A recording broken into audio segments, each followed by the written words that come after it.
bilang go. You go. You understand?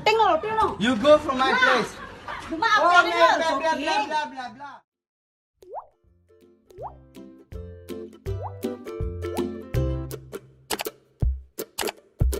Sebuah video membuat geger dunia maya. Video itu memperlihatkan seorang bule yang sedang adu mulut dengan seorang wanita. Disebutkan wanita itu adalah seorang terapis di spa di kota Bali. Kabar yang beredar, pertikaian tersebut diduga karena wanita itu nyaris dilecehkan usai memberikan layanan pijat ke bule. Dalam postingan smart.gram yang turut mengunggah video viral tersebut disertakan keterangan bahwa sang pria bule mengajak wanita terapis untuk berhubungan badan atau ML.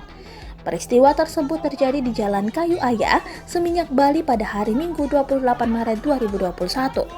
Ia mengusir wanita dengan bahasa Inggris, namun wanita tersebut sempat membalas perkataan pria itu.